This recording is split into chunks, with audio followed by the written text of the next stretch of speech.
Hello, it is Social Media Saturday, September 26, 2020. Steve Sipress here, and check it out.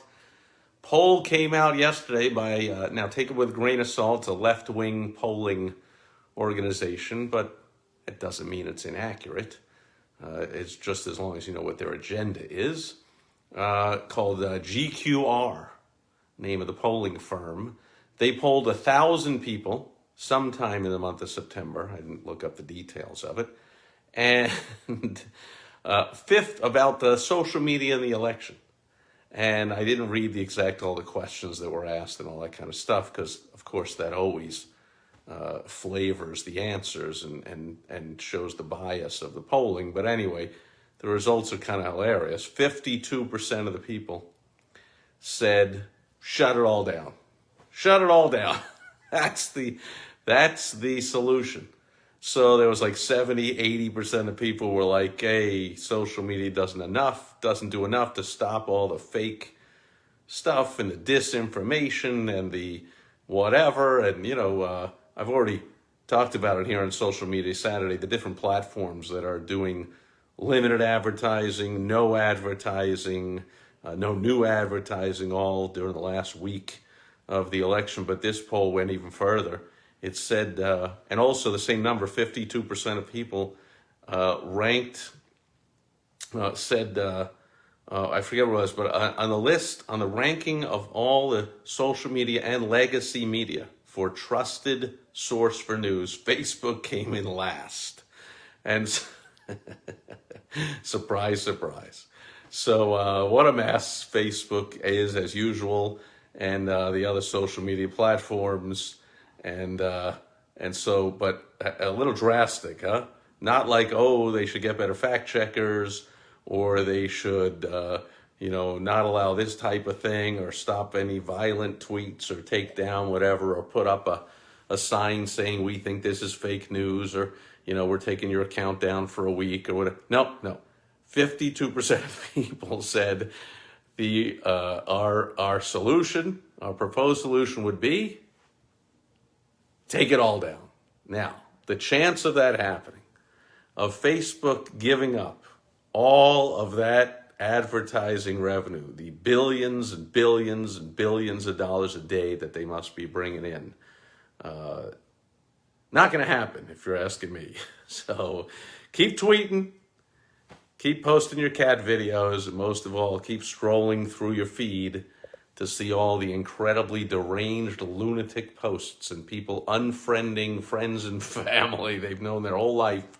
And somehow, if it's just amazing to me that if I had to rank where politics stands on the top 50 most important things in anyone's lifetime, other than one of the corrupt, self-serving politicians themselves and the big donors that own them, but for the average American, it couldn't even be in the top 50. Probably wouldn't even be in the top 100. It's fun, it's interesting, it's entertaining, but holy cramoly, not only is it not the most important things, therefore you get deranged and you lose friends over it, but come on now, give it a break. Do we really have to turn it all off, or can individuals kind of tone it down? Anyway, I think we both know the answer to that second one. No, they can't. I was talking to a friend of mine. I said, some of my friends who, on social media, who, they technically never got over being completely and utterly, totally deranged over the results of the 2016 election. This would be like in sports, like my favorite sports team lost in the World Series in 2016, and not only have I still not gotten over it, but every day I post all kinds of negative stuff on social media about the team that beat them. And I'm still deranged. And I'm like, wow, it dawned on me that I was like, are you ever going to get over this? I understand the grief takes some time. I guess they have this inflated importance of who the hell is a representative or a governor or a president or any of that crap that, of course, doesn't matter. It matters to what strategies you're going to use in life to be happy and successful, but that's all it matters for, is different strategies for different politicians in office. Doesn't really matter.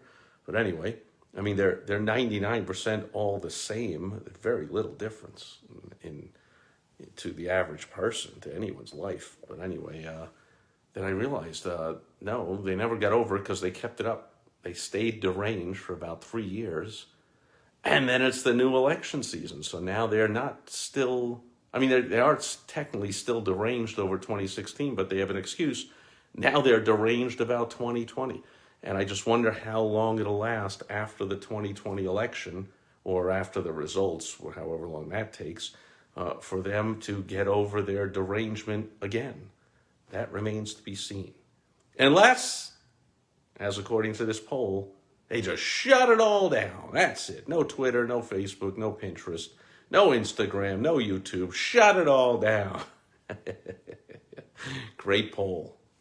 Anyway, that'll do it for Social Media Saturday. I will check in as always tomorrow on Sunday Fun Day. Have a good one. Over and out. Bye-bye.